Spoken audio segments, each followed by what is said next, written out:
Assalamualaikum warahmatullahi wabarakatuh. Selamat pagi kepada Bapak Dr. Aji Dedi dan teman-teman sekalian. Kami dari kelompok 1 akan memaparkan presentasi kami mengenai komunikasi dalam organisasi. Sebelumnya, perkenalkan anggota kelompok kami. Yang pertama adalah Syarifah Aulia Rahman Mustafa. Yang kedua adalah saya sendiri sama Putri Cahyani Aulia. Yang ketiga adalah Alia Fauzia Nurul Aini. Dan yang terakhir adalah Evi Yohana Saragi. Adapun subtopik yang akan kami bahas pada pagi hari ini, yang pertama adalah function of communication, the communication process, direction of communication, interpersonal communication, organizational communication, choice of communication channel, persuasive communication, barriers to effective communication, global implication, dan akan membahas mengenai artikel. Yang pertama adalah function of communication. Dalam komunikasi ini terdapat 4 fungsi utama. Yang pertama adalah sebagai kontrol. Jadi, komunikasi ini membantu mengatur atau mengendalikan perilaku anggota kelompok. Misalnya ada aturan, kebijakan, atau hierarki di organisasi yang harus dipatuhi dan diikuti oleh semua orang. Bahkan komunikasi informal seperti ejekan atau bercandaan di antara rekan kerja itu juga bisa menjadi cara untuk mengatur perilaku anggota kelompok. Yang kedua adalah motivasi. Jadi komunikasi ini bisa memotivasi orang dengan memberikan kejelasan tentang apa yang harus dilakukan, seberapa baik pekerjaan mereka, dan bagaimana mereka bisa meningkatkan diri. Jadi seperti contoh ketika seorang atasan itu memberi umpan balik atau feedback atau reward penghargaan atas pekerjaan yang dilakukan oleh karyawan. Nah, hal ini itu bisa memotivasi karyawan dan mendorong karyawan untuk bekerja secara lebih baik lagi.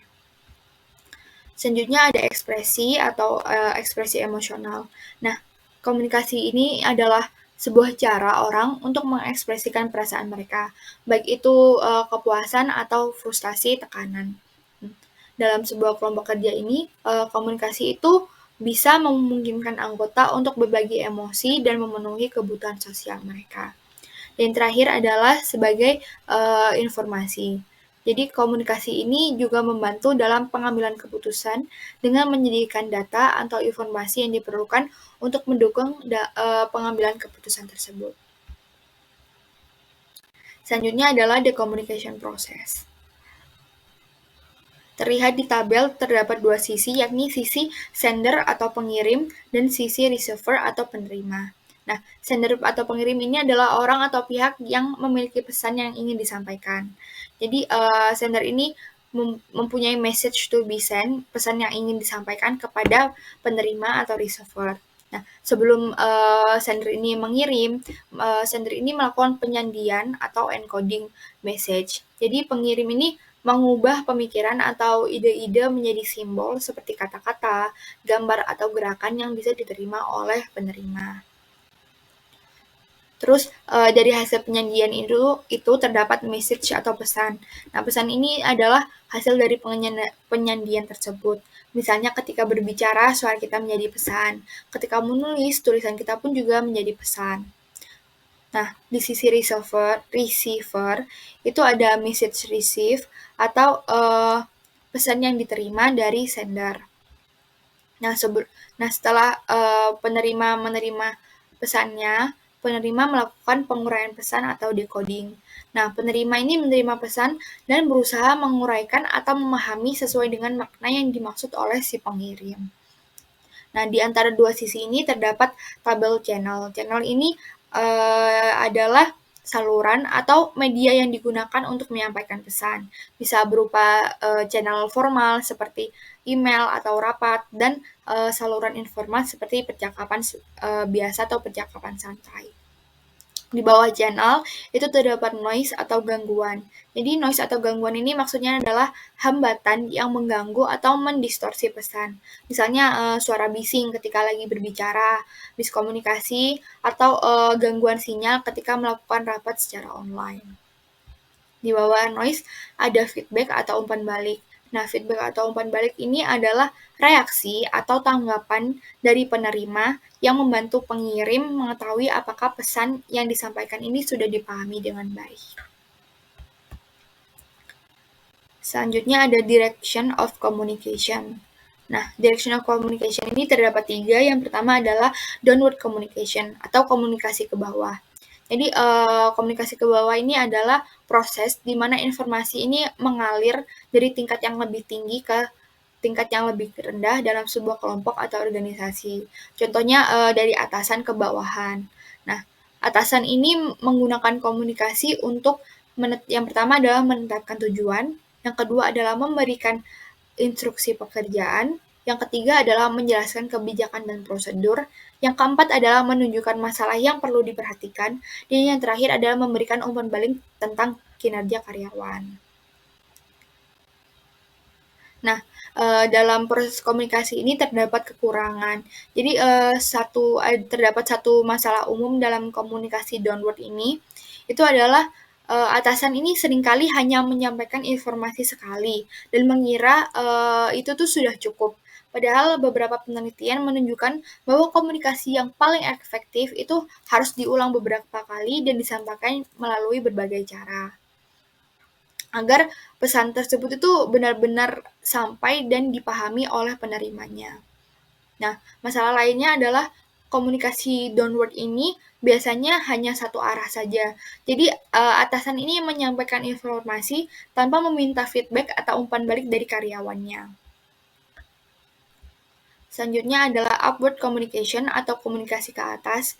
Jadi, komunikasi ke atas ini adalah aliran informasi dari karyawan ke tingkat manajemen yang lebih tinggi dalam organisasi. Jadi, kebalikan dari downward communication jadi tadi, upward communication ini komunikasi dari bawahan ke atasan. Nah, komunikasi ini tuh terdapat beberapa tujuan. Yang pertama adalah memberikan umpan balik kepada atasan tentang pekerjaan yang dilakukan. Yang kedua adalah melaporkan kemajuan dalam pencapaian tujuan. Dan yang terakhir adalah menginformasikan tentang masalah yang terjadi di tempat kerjanya. Nah, manajer ini mengandalkan komunikasi upward communication untuk memahami bagaimana perasaan karyawan terhadap pekerjaan mereka. Nah, namun terdapat beberapa kekurangan dalam komunikasi ini karena seringkali kita ini menjadi lebih sulit karena manajer ini sering sibuk dan terganggu oleh banyak hal. Nah, untuk memastikan komunikasi ke atas ini berjalan secara efektif, ada beberapa solusi yang bisa dilakukan. Yang pertama adalah mengurangi gangguan. Jadi, coba untuk mengadakan pertemuan di tempat yang tenang, seperti ruang konferensi, ruang rapat, daripada di tempat yang penuh gangguan seperti kantor atau kubikel atasan. Yang kedua adalah menyampaikan informasi dengan jelas. Jadi gunakan poin-poin utama, bukan berupa paragraf panjang, yang bertujuan untuk mendapatkan perhatian atasan secara cepat dan jelas. Yang ketiga adalah memberikan saran yang konkret. Jadi kita bisa menyertakan rekomendasi atau tindakan atau saran yang tepat yang dapat dilakukan terkait informasi yang akan kita sampaikan. Yang terakhir adalah menjadwalkan atau menyiapkan agenda. Nah, solusi ini tuh dapat membantu kita memastikan bahwa kita menggunakan waktu atasan ini dengan efektif dan tidak membuang-buang waktu mereka. Yang ketiga adalah lateral communication. Jadi komunikasi lateral ini adalah komunikasi yang terjadi di antara orang-orang yang berada di tingkatan atau level yang sama dalam sebuah organisasi. Contohnya ini seperti antara anggota tim kerja, manajer dengan manajer, atau rekan kerja yang setara. Nah, mengapa diperlukan lateral communication jika komunikasi secara vertikal itu sudah ada? Nah, jadi komunikasi lateral ini membantu menghemat waktu dan memudahkan koordinasi antara anggota di organisasi. Jadi contohnya, jika terdapat 2 manajer nih yang perlu bekerja sama. Nah, mereka ini bisa langsung berkomunikasi tanpa harus melalui atasan mereka, tanpa harus melalui komunikasi vertikal dengan atasan mereka. Sehingga lateral komunikasi ini mempercepat proses komunikasi mereka. Nah, komunikasi lateral ini juga bisa terjadi secara formal maupun informal.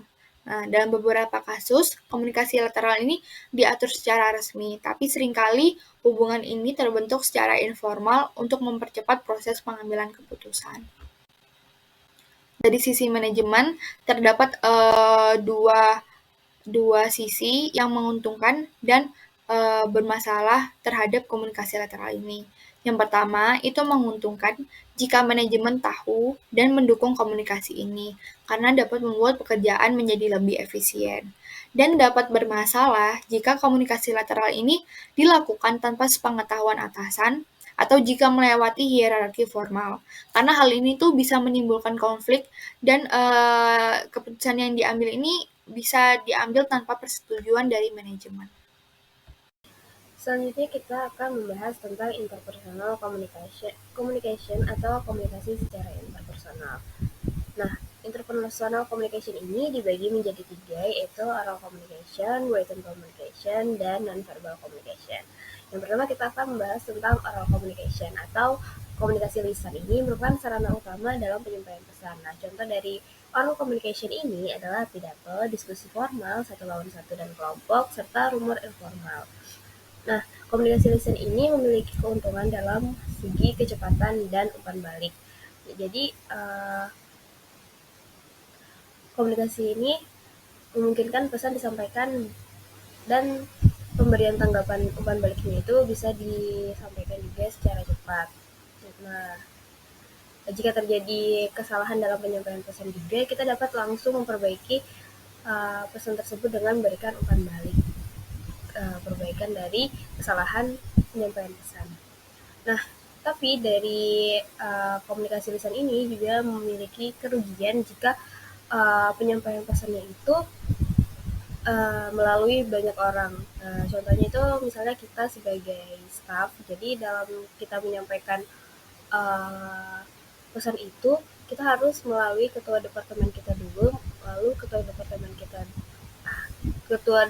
kita baru bisa menjelaskan ke kepimpinan masalah yang kita hadapi. Nah, dalam penyampaian pesan yang secara hierarkis seperti itu berpotensi untuk menghilangkan atau mengubah makna dari penyampaian pesan yang awal kita sampaikan.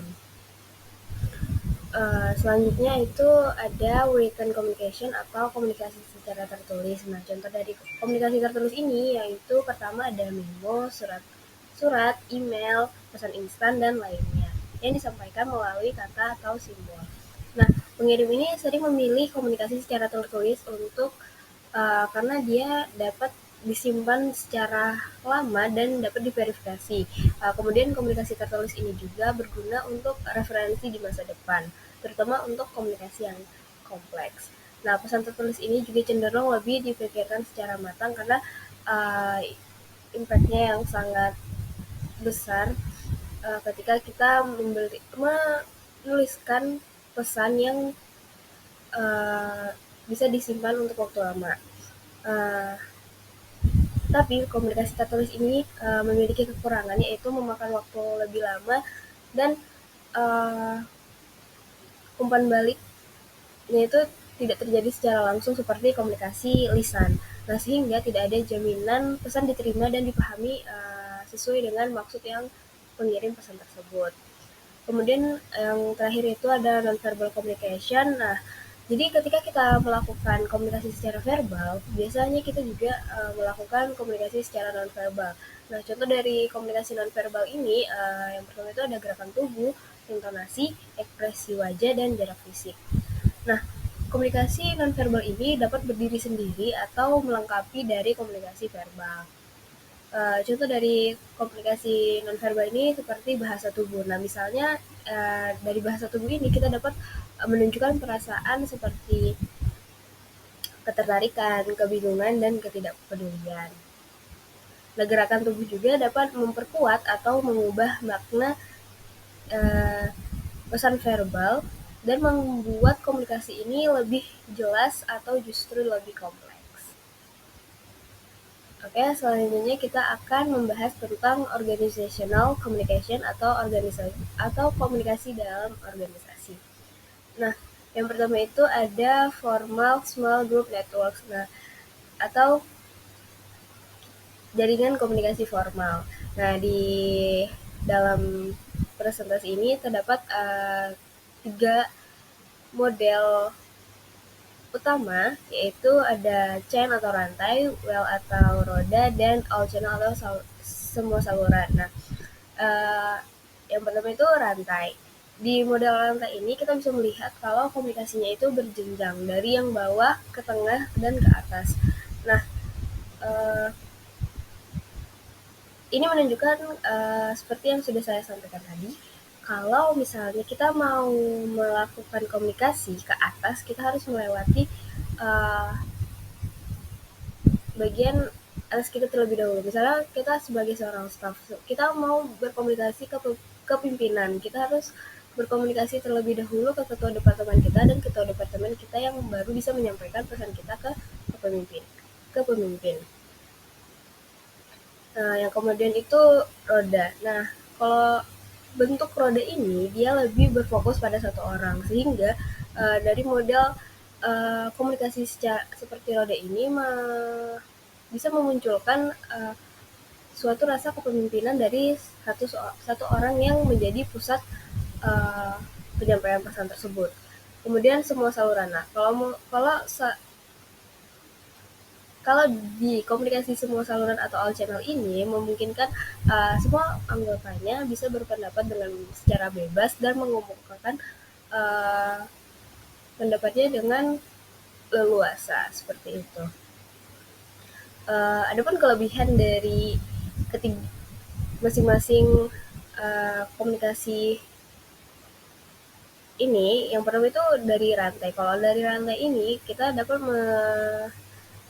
menemukan informasi yang lebih akurat gitu. Jadi kita bisa mengetahui informasi yang lebih akurat karena kita dapat komunikasi dari yang paling memimpin organisasi tersebut. Kalau dari rantai itu keunggulannya adalah uh, memudahkan kemunculan sifat kepemimpinan dari seseorang. Dan yang terakhir itu dari all channel itu keunggulannya meningkatkan kepuasan anggota karena setiap anggotanya itu dapat berpendapat dengan secara bebas. Kemudian ada the grapevine atau seletingan atau jaringan komunikasi informal dalam organisasi merupakan sumber informasi penting meskipun tidak resmi.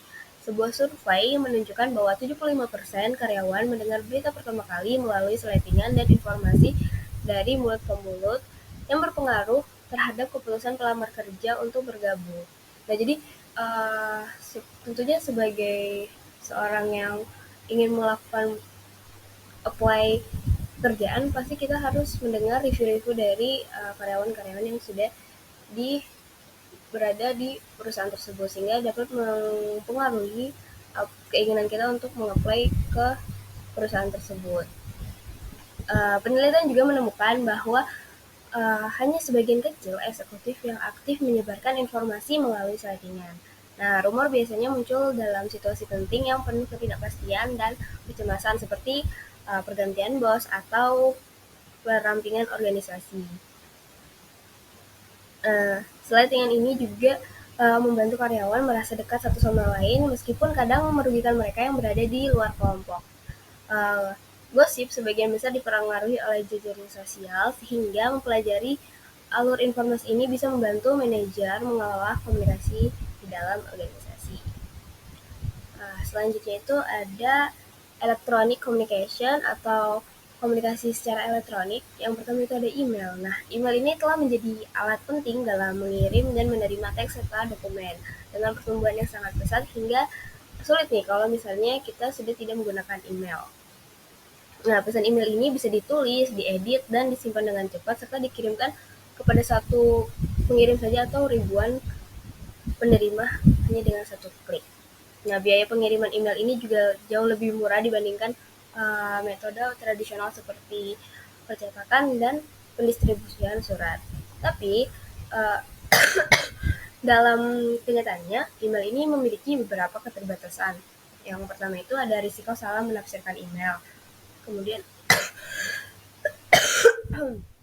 maaf, yang kemudian itu ada kelemahan dalam mengkomunikasikan pesan negatif. Kemudian sifatnya memakan waktu. Yang keempat ada ekspresi emosi yang terbatas, dan yang terakhir itu masalah privasi. Kemudian ada pesan instan atau pesan teks. Nah, pesan instan dan pesan teks ini seperti email menggunakan media elektronik, namun berbeda dalam cara penyampaiannya. Kalau pesan instan ini bekerja secara real time melalui komputer, sedangkan pesan teks ini melalui ponsel atau perangkat genggam. Meskipun pesan teks dan pesan instan ini berkembang pesat, keduanya tidak akan menggantikan email yang lebih cocok untuk pesan yang panjang yang perlu disimpan. Selain itu, ada kekhawatiran tentang keamanan pesan instan dan pesan teks ini. Penting juga untuk menjaga formalitas dalam email bisnis, menghindari bahasa gaul, dan memastikan pesan disusun dengan baik dan profesional. Ini akan membantu mencerminkan kedewasaan dan keseriusan dalam berkomunikasi secara profesional. Selanjutnya dari electronic communication itu ada jaring sosial. Nah, jaring sosial ini telah membawa perubahan besar dalam komunikasi dengan platform seperti Facebook dan LinkedIn menjadi sangat populer. Nah, Facebook ini lebih dari 600 juta pengguna aktif, terdiri dari jaringan terpisah berdasarkan sekolah, perusahaan, atau wilayah dan kelompok pengguna berusia di atas 25 tahun mengalami pertumbuhan tercepat. Banyak organisasi kini mengembangkan jaring sosial internet untuk tujuan profesional dan diperkirakan jejaring sosial akan menggantikan email sebagai bentuk utama komunikasi bisnis bagi sebagian pengguna.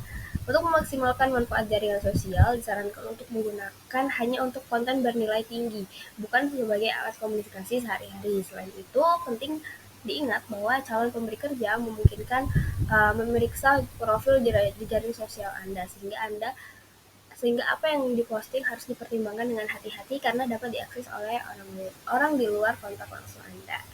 Nah, selanjutnya itu ada blog atau web blog, merupakan situs web yang memuat konten pribadi atau perusahaan, dan diperkirakan ada lebih dari 156 juta blog saat ini. Jutaan pekerja, termasuk para pemimpin organisasi, menggunakan blog untuk mewakili diri atau perusahaannya. Nah, salah satu platform itu Twitter, merupakan platform microblogging yang memungkinkan penggunanya mengirimkan tweet tentang topik apapun termasuk pekerjaan. Tetapi ini bisa menimbulkan masalah karena organisasi itu tidak selalu memiliki kontrol atas informasi sensitif yang dipublikasikan. Jadi perusahaan itu kurang aware terhadap apa yang udah di-share oleh individu. Meskipun beberapa perusahaan memiliki kebijakan terkait konten blog dan Twitter, banyak yang tidak, dan hal ini bisa merugikan reputasi perusahaan. Kemudian yang terakhir itu ada konferensi video. Nah, konferensi video ini memungkinkan karyawan di lokasi berbeda untuk bertemu secara real time dengan audio dan video yang langsung yang memungkinkan mereka berkomunikasi seolah-olah mereka berada di satu tempat.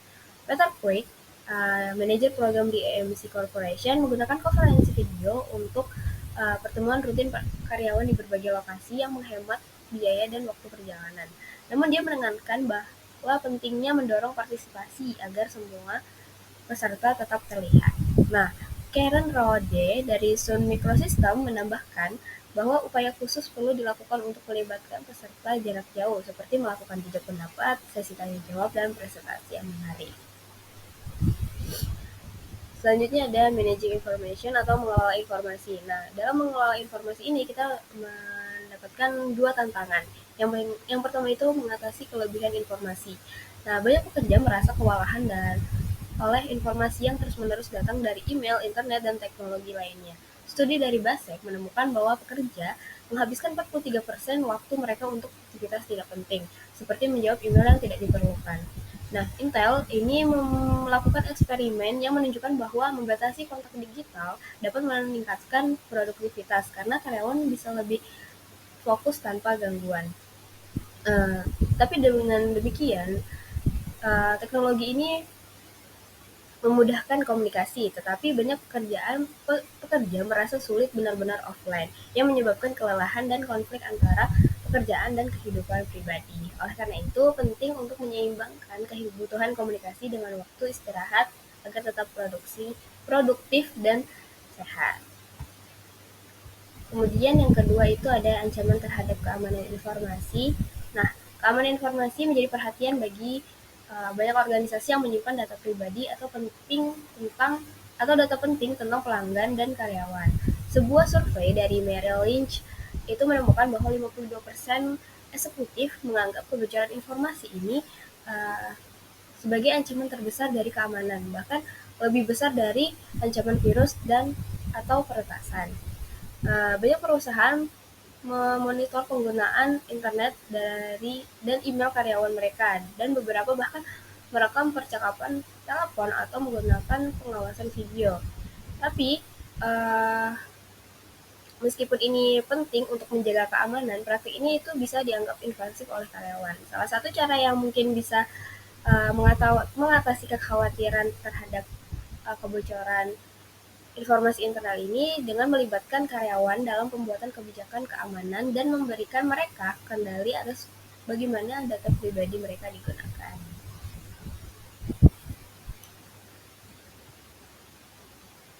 Dan materi yang terakhir dari saya yaitu choice of communication channel. Nah, orang-orang memilih jenis komunikasi berdasarkan kekayaan media.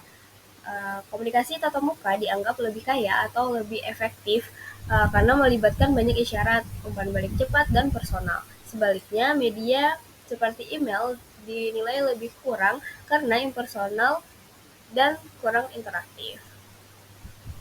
Pesan rutin cocok disampaikan melalui media yang lebih sederhana seperti email, sementara pesan yang rumit lebih efektif melalui saluran yang kaya seperti pertemuan secara langsung.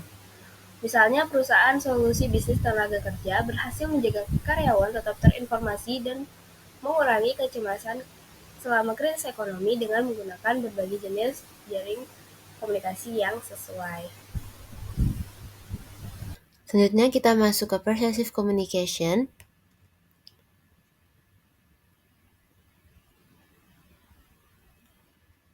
Jadi persuasive communication ini terkait dengan automatic and controlled processing.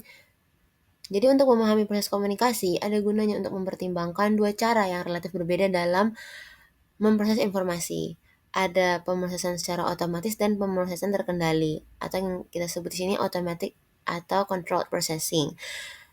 Pemrosesan otomatis atau automatic processing itu membutuhkan sedikit waktu dan lebih sedikit usaha.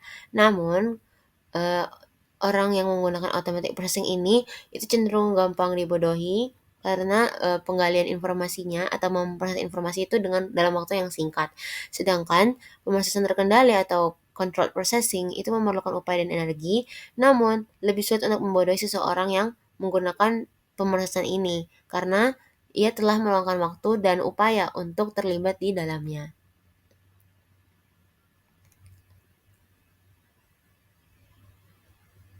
Nah, untuk menentukan atau memutuskan kita memilih automatic atau controlled processing, ada 4 hal yang patut dipertimbangkan, yaitu interest level atau tingkat minat, lalu pada prior knowledge atau pengetahuan yang ada sebelumnya, yang dimiliki sebelumnya, kemudian personality atau kepribadian, dan message karakteristik atau karakteristik pesan. Ini adalah hal-hal yang dapat dipertimbangkan sebelum seseorang itu menentukan atau bahkan tanpa disadari itu menentukan bagaimana seseorang itu memproses informasi, automatic processing atau controlled processing.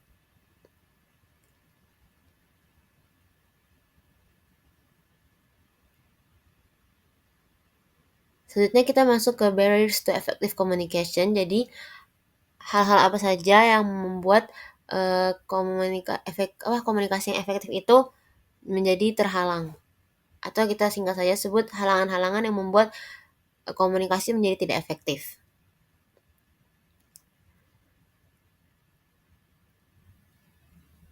Yang pertama ada filtering atau penyaringan, yang mana penyaringan ini tuh mengacu pada pengirim yang sengaja memanipulasi informasi sehingga penerima itu akan melihatnya dengan lebih baik. Semakin banyak tingkat vertikal dalam hierarki organisasi, semakin besar peluang untuk melakukan penyaringan. Namun, beberapa pemfilteran akan terjadi bila mana terdapat perbedaan status.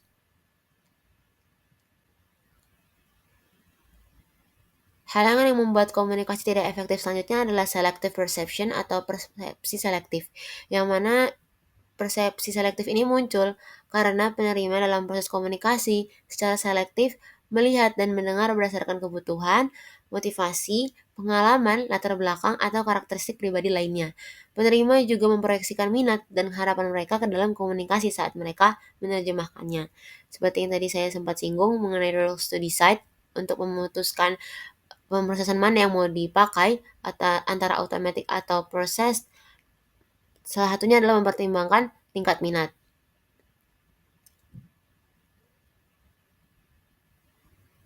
Kemudian halangan selanjutnya yang membuat komunikasi menjadi tidak efektif adalah information overload. Jadi individu itu memiliki kapasitas terbatas untuk memproses data. Ketika informasi yang harus kita kerjakan itu ternyata melebihi kapasitas pemrosesan kita, akibatnya adalah informasi yang berlebihan. Nah, jika individu mempunyai lebih banyak informasi daripada yang dapat mereka sortir dan mereka gunakan, maka mereka cenderung untuk memilih untuk mengabaikan, melewatkan, atau bahkan melupakan informasi tersebut.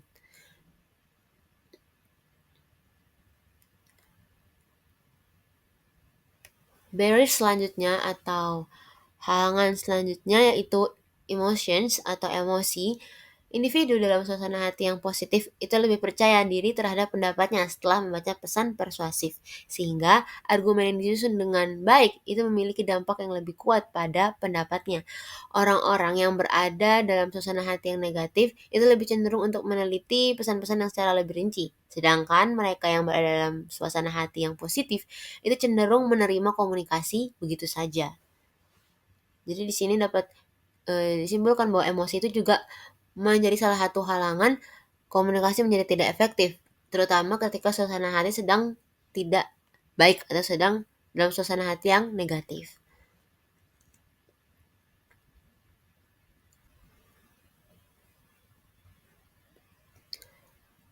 Barriers yang selanjutnya atau halangan selanjutnya yang membuat komunikasi tidak efektif adalah language atau bahasa. Jadi meskipun kita berkomunikasi dalam bahasa yang sama, kata-kata itu memiliki arti yang berbeda bagi orang yang berbeda.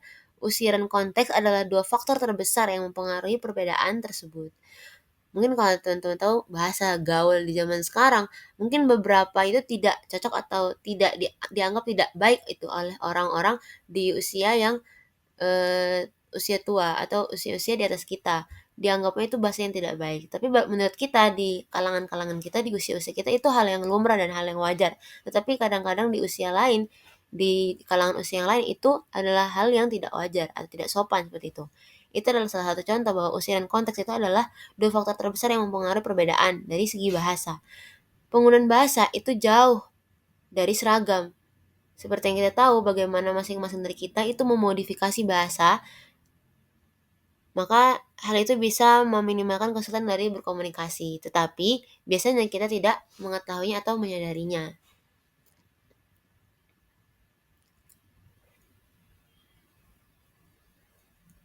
Halangan selanjutnya yang menyebabkan komunikasi tidak efektif adalah silence atau sunyi. Sangat mudah untuk mengabaikan keheningan atau kurangan komunikasi. Namun justru karena hal itu disebabkan oleh tidak adanya informasi. Namun penelitian menunjukkan bahwa diam dan menahan komunikasi itu adalah hal yang umum dan menimbulkan masalah. Keheningan karyawan ini itu berarti manajer kekurangan informasi tentang masalah operasional yang sedang berlangsung. Jika karyawan itu ternyata malah hening, diam, itu bisa jadi juga karyawan itu mengalami tekanan psikologis.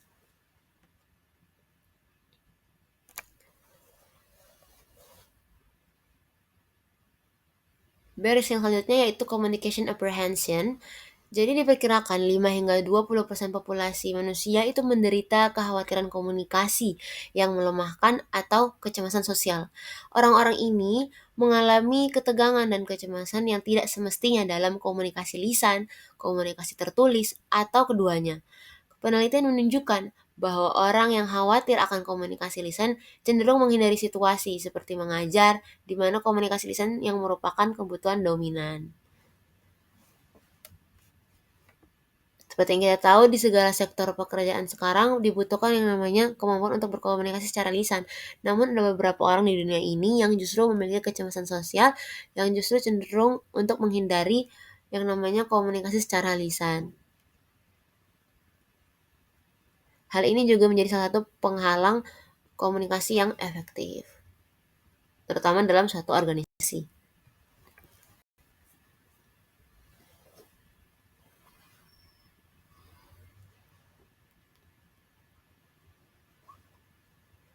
Barriers yang terakhir yaitu lying. Penghalang terakhir dalam komunikasi yang efektif adalah penyajian informasi yang keliru atau kebohongan. Orang berbeda dalam mendefinisikan apa yang dimaksud dengan kebohongan. Masalahnya adalah tidak ada isyarat nonverbal atau verbal yang khusus untuk berbohong, seperti mengalihkan pandangan, berhenti sejenak, atau mengubah postur tubuh. Itu tidak hanya menjadi tanda bahwa seseorang berbohong, karena itu juga bisa menjadi tanda seseorang itu gugup atau malu atau dia memiliki keraguan.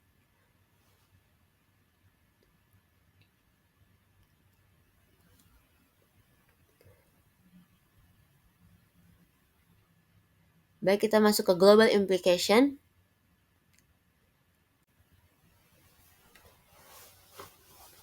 Ada 3 hal yang akan dibahas dalam global implication ini, yaitu cultural barriers, lalu cultural context, dan a cultural guide.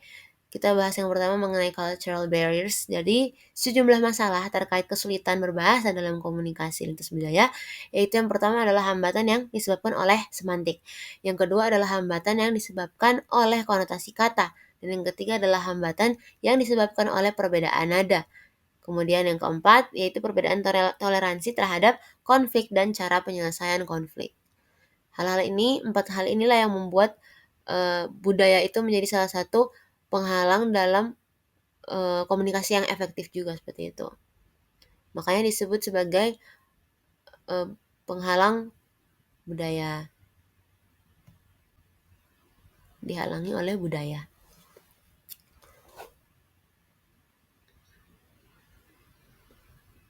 Selanjutnya, cultural context. Jadi, budaya itu cenderung berbeda dalam hal sejauh mana konteks mempengaruhi makna yang diambil individu dari komunikasi. Komunikasi dalam budaya, konteks tinggi menyeratkan kepercayaan yang lebih besar dari kedua belah pihak. Namun, dalam budaya konteks rendah, kontrak yang dapat dilaksanakan cenderung dibuat secara tertulis dengan kata-kata yang tepat dan sangat legalistik. Demikian pula, budaya konteks rendah itu lebih menghargai keterus-terangan.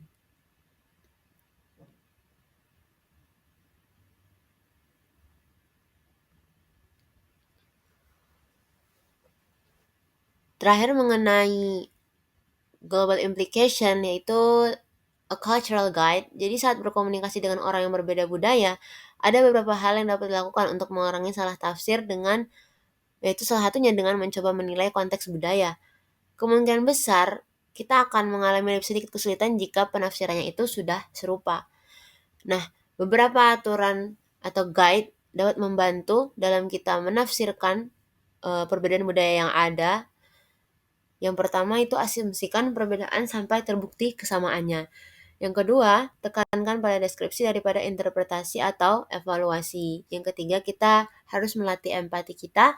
Dan yang keempat adalah perlakukan interpretasi sebagai hipotesis kerja. Selanjutnya saya berikan ke rekan saya. Baik, sekarang kita masuk kepada review artikel Komunikasi Indonesia, Studi Komunikasi Nusantara, Perspektif Integrasi Interkoneksi. Artikel ini sendiri dibuat oleh Muhammad Mahfud.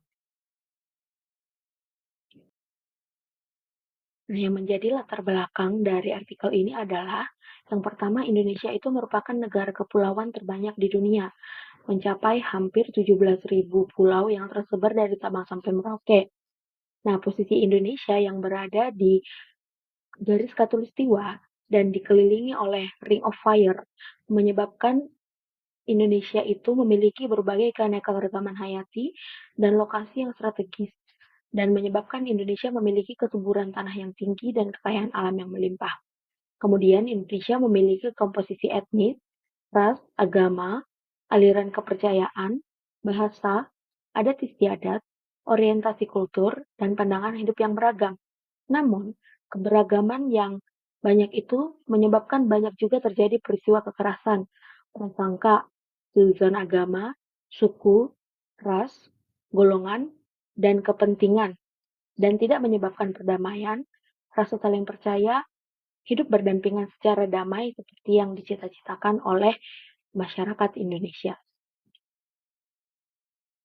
Nah, Indonesia yang dikatakan kaya, ternyata malah pertumbuhan ekonomi Indonesia tidak meningkat secara signifikan setelah merdeka.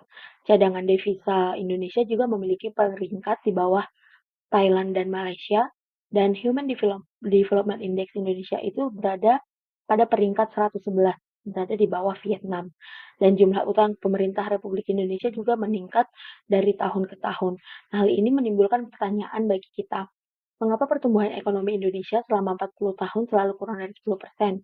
Kemudian bank dan lembaga keuangan tidak efisien. Pertamina milik Indonesia kalah dengan Petronas dan Petrocina serta Petrobras. Dan Garuda Indonesia, salah satu maskapai terbesar di Indonesia, kalah dari Malaysia Airlines dan Singapura Airlines. Dan yang menjadi pertanyaan yang banyak kita tanyakan adalah mengapa di Indonesia itu masyarakatnya banyak yang menganggur dan miskin. Dari pertanyaan-pertanyaan tersebut, jika dihubungkan dengan teori komunikasi, maka yang menjadi pertanyaan utama adalah seperti apakah komunikasi ideal yang mengandung nilai spiritual universal yang dapat diterapkan untuk menyatukan semua putra bangsa Indonesia agar berjiwa satu, yakni Pancasila yang berbineka tunggal ika, tuturi handayani, serta menjadi manusia Nusantara sejati. Nah, pertanyaan inilah yang akan dicoba dijawab oleh artikel yang telah diberikan kepada kita. Nah, terdapat pandangan yang sangat populer dari kaum teosofis bahwa there's no religion higher than truth, yang artinya kebenaran adalah kesamaan antara agama, filsafat, dan sains.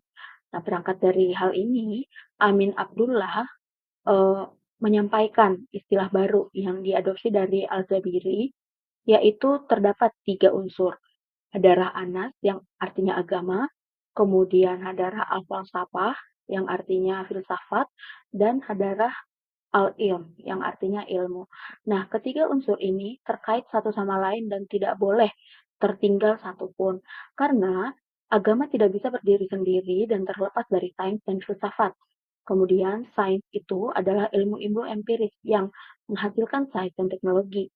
Tidak akan memiliki karakter yang berpihak pada kehidupan manusia dan lingkungan jika tidak dipandu oleh filsafat yang kukuh. Sementara agama dan sains yang dikombinasikan akan sangat berbahaya dan mudah terbawa arus ke arah gerakan rasialisme fundamentalisme jika tidak mengenal humanitis kontemporer. Dan filsafat akan terasa kering jika tidak terkait dengan isu-isu keagamaan yang termuat dalam budaya teks. Berangkat dari hal tersebut, maka dimulailah gagasan studi komunikasi Indonesia atau Nusantara. Nah, ide atau gagasan studi komunikasi Indonesia atau Nusantara itu dapat kita lihat seperti dalam gambar ya, bahwa di sini itu memiliki 3 unsur paling utama. Yang paling atas adalah keislaman atau transendensi, kemudian di bawah sebelah kanan adalah kemodernan atau liberasi, dan sebelah kiri adalah keindonesiaan atau humanisasi. Nah, terkait modernisasi itu terdapat jargon klasik, yaitu al-muhafadzah ala qadim as-salik wa al-aqs bin al-jadid al-ash, yang artinya memelihara yang lama yang baik dan mengambil yang baru yang lebih baik. Artinya ini adalah bahwa kita tidak boleh tertutup dari teori-teori atau ilmu-ilmu dari Barat. Tapi ilmu-ilmu atau teori-teori komunikasi dari Barat itu dapat dipertahankan asalkan teori-teori tersebut baik untuk kita. Gagasan tadi kemudian dihubungkan dengan tujuan Indonesia yang utama, bahwa tujuan Indonesia itu adalah Indonesia sejahtera ya. Nah, gagasan tersebut kemudian dibentuk seperti gambar yang ada di layar kita, bahwa hubungan agama, filsafat, dan ilmu pengetahuan itu adalah berhubungan dengan sangat erat, di mana ilmu agama itu, spiritualitas menjadi fondasi awal. Kemudian di atasnya itu adalah filsafat yang menjadi sumber kreativitas manusia, yang pada akhirnya akan menghasilkan manusia-manusia yang cerdas, smart, kemudian manusia-manusia yang sehat, dan manusia-manusia yang mandiri. Dan jika tercipta manusia-manusia Indonesia yang cerdas, sehat, dan mandiri ini, pada akhirnya akan mencapai tujuan utama dari Indonesia yang menjawab tadi pertanyaan-pertanyaan di slide sebelumnya. Nah, di sini setelah tercapai Indonesia yang cerdas, sehat, dan mandiri, Indonesia itu akan sejahtera. Nah, inilah yang menjadi tujuan utama dari kita dan tujuan dari nenek moyang kita sebelumnya. Prinsip spiritualitas atau agama, prinsip kreativitas atau filsafat, dan prinsip cerdas, sehat, dan mandiri ini sebagai tujuan ilmu itu telah tersirat dalam potongan ayat Al-Quran dalam surat Al-Ra'd 13:1 yang jika diterjemahkan ke dalam bahasa Indonesia disebutkan bahwa sesungguhnya Allah tidak merubah keadaan suatu kaum sehingga mereka merubah keadaan yang ada pada diri mereka sendiri. Di sini berarti bahwa kita sebagai masyarakat Indonesia itu harus berusaha untuk mengubah keadaan kita sehingga memang keadaan itu akan menjadi baik untuk kita dan mencapai tujuan yang dicita-citakan. Nah, pada akhirnya maka terbentuklah gagasan studi komunikasi Indonesia dan Nusantara dari paparan-paparan sebelumnya, bahwa komunikasi Nusantara itu merupakan ilmu komunikasi yang dibangun dengan menggali nilai-nilai dasar dari nilai-nilai kearifan lokal masyarakat Indonesia. Kemudian nilai-nilai dasar tersebut dikaitkan dengan teori-teori yang berasal dari komunikasi Islam dan komunikasi Barat.